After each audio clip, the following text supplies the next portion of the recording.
നമസ്കാരം. ഭദ്രേ നാരായണ.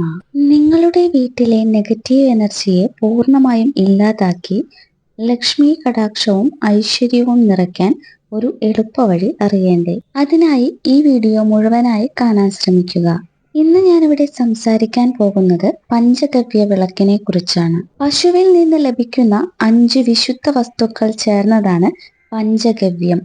പാൽ, തൈര്, നെയ്യ്, ഗോമൂത്രം, ചാണകം എന്നിവയാണിവ. ഈ 5 ദിവ്യ വസ്തുക്കളോടൊപ്പം ഔഷധ സസ്യങ്ങളും ചേർത്ത് നിർമ്മിക്കുന്നതാണ് പഞ്ചഗവ്യ വിളക്ക്.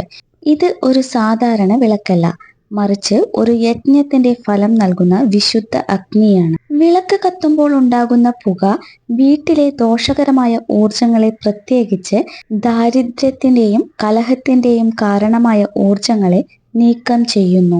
പശുവിന്റെ ഓരോ ഭാഗത്തും ദേവന്മാർ കുടികൊള്ളുന്നു എന്നാണ് വിശ്വാസം.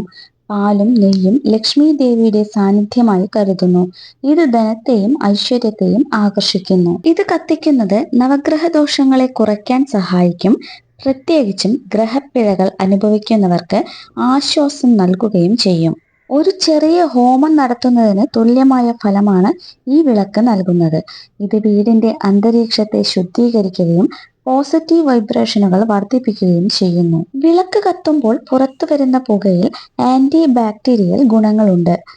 അന്തരീക്ഷത്തിലെ വിഷാംശങ്ങളെയും രോഗാണുക്കളെയും നീക്കം ചെയ്യാൻ ഇത് സഹായിക്കുന്നു. കൊതുകുകളെയും മറ്റ് പ്രാണികളെയും അകറ്റാനും ഇത് സഹായിക്കുന്നു. ഇതിന്റെ ഗന്ധം മനസ്സിന് ശാന്തത നൽകുന്നു. ഇത് ധ്യാനത്തിനും പ്രാർത്ഥനയ്ക്കും കൂടുതൽ അനുയോജ്യമായ അന്തരീക്ഷം സൃഷ്ടിക്കുന്നു. വിളക്ക് കത്തിത്തീരുമ്പോൾ ലഭിക്കുന്ന ചാരം ശുദ്ധമായ ഭസ്മത്തിന് തുല്യമാണ്. ഇത് നെറ്റിയിൽ ധരിക്കുന്നത് നല്ലതാണ്, അല്ലെങ്കിൽ ചെടികൾക്ക് വളമായും ഉപയോഗിക്കാം. വിളക്ക് സാധാരണ മൺചിരാതിന്റെ മുകളിൽ വെക്കുക, അല്ലെങ്കിൽ ഒരു തട്ടത്തിൽ വെക്കുക.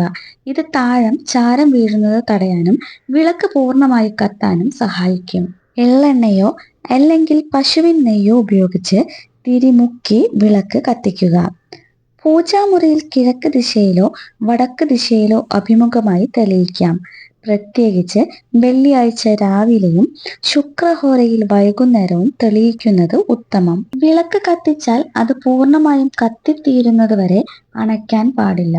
അത് സ്വയം എരിഞ്ഞടങ്ങണം. പഞ്ചഗവ്യ വിളക്ക് വെളിച്ചം മാത്രമല്ല, ഐശ്വര്യവും ആരോഗ്യവും ശാന്തിയും നൽകുന്ന ഒരു പുണ്യദീപമാണെന്ന് ഒരിക്കൽ കൂടി ഊന്നിപ്പറയുന്നു. നിങ്ങൾ ഇത് ഉപയോഗിച്ചിട്ടുണ്ടെങ്കിൽ നിങ്ങളുടെ അനുഭവം കമന്റ് ചെയ്യുക. വീഡിയോ ഇഷ്ടമായെങ്കിൽ ലൈക്ക് ചെയ്യാനും കൂടുതൽ ആത്മീയ വിവരങ്ങൾക്കായി ചാനൽ സബ്സ്ക്രൈബ് ചെയ്ത് കൂടെ കൂടിക്കോളൂ. മറ്റൊരു വീഡിയോയുമായി വീണ്ടും കാണാം. നന്ദി, നമസ്കാരം. ഭദ്രേ നാരായണ.